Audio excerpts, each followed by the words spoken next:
Hello everybody, welcome to the Ultimate Goosebumps Man channel. I'm your host Micah, the Ultimate Goosebumps Man, and today I'm going to do a first video on my channel, basically ranking a certain series.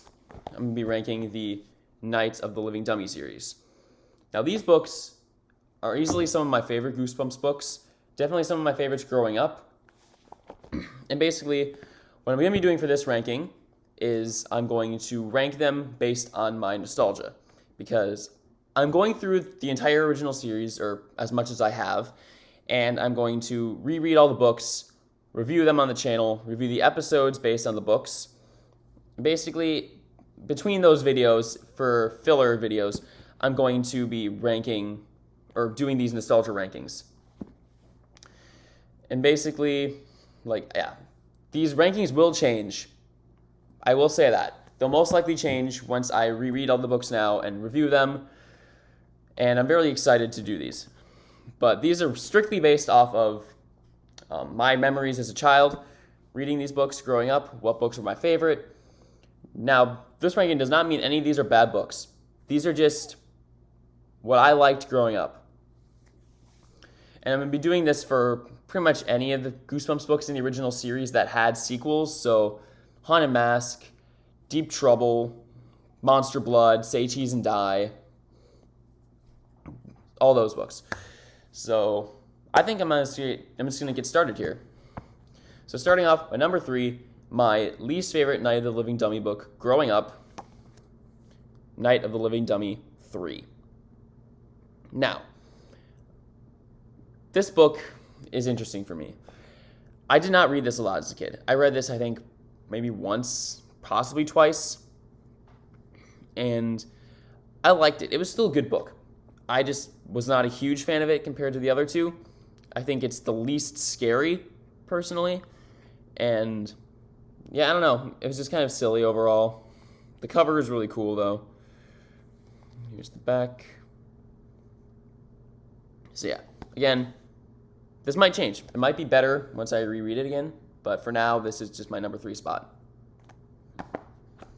Moving on to my number 2 spot, I have the original Night of the Living Dummy. Now, this book, as a child, terrified me, particularly the cover. I think that's kind of what got to all of us as kids when we saw these books. And basically, I saw this cover first at my public library. Back in elementary school when I was like 1st or 2nd grade, we took trips to the library. We could check out a book or two. And I was always drawn to one of the shelves that had all the Goosebumps books. Pretty much all original 62 were there. And I would always be intrigued by the titles and pull the book out to see the cover. And this particular cover gave me nightmares.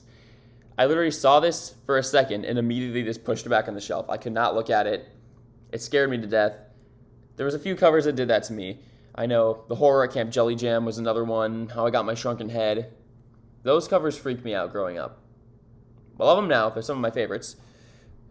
But yeah, once I actually got my hands on this book and read it for the first time, it was great. It's easily the scariest book in the series.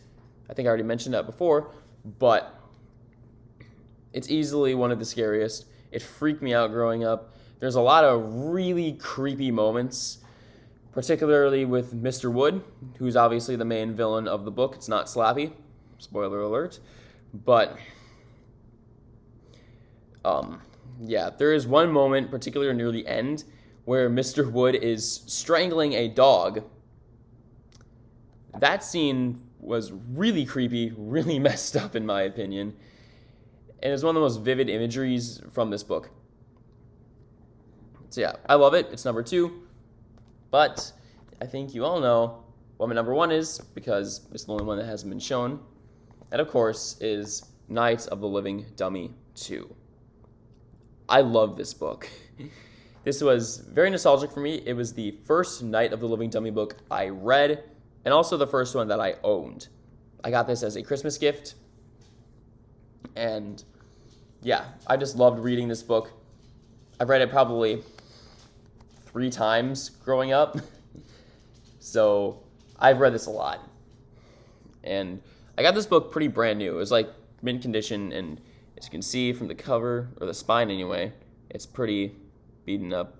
Not terrible, but it just shows how much I have read this book. There are some scenes in this book that are legitimately scary. I don't think it's as scary as the first Night of the Living Dummy, but there are some specific scenes, particularly the scene where Amy, the main character, takes Slappy to a birthday party to entertain the kids, and she basically is introducing Slappy to the birthday girl, and when she makes him go to shake her hand, Slappy grabs onto this girl's hand and just squeezes and will not let go.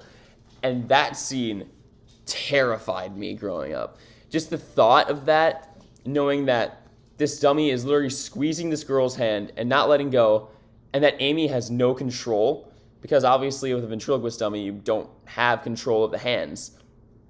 So just that imagery alone is really creepy to me, and I love it. I loved this book. There are so many other good scenes. The finale is fantastic with Amy and Sarah fighting against Slappy. The ending is great. Probably my favorite twist ending of the Night of the Living Dummy series. This is also the first episode I watched of Goosebumps. So there's a lot of nostalgia surrounding Night of the Living Dummy 2. And yeah, it's really what got me into Goosebumps in terms of the episode. The book, not so much. The Ghost Next Door is actually the book that got me into Goosebumps. I will go in more depth on that once I get to my book review. But for now, Night of the Living Dummy 2. Number 1, favorite Night of the Living Dummy book of all time. Yeah, really excited to reread this. And that's about it. That is my nostalgia ranking for the Night of the Living Dummy series. I think all of these books are fantastic. There's not a single one that I really disliked. There's just ones that I read more than others growing up. And yeah, I'm really looking forward to revisiting these. And also, I'm really excited to do some more nostalgia rankings, look back at some of the other series from this Classic 62, and just tell you guys about what I liked, what I disliked, and also go more in depth on the books themselves. So thank you for watching. I will see you next time.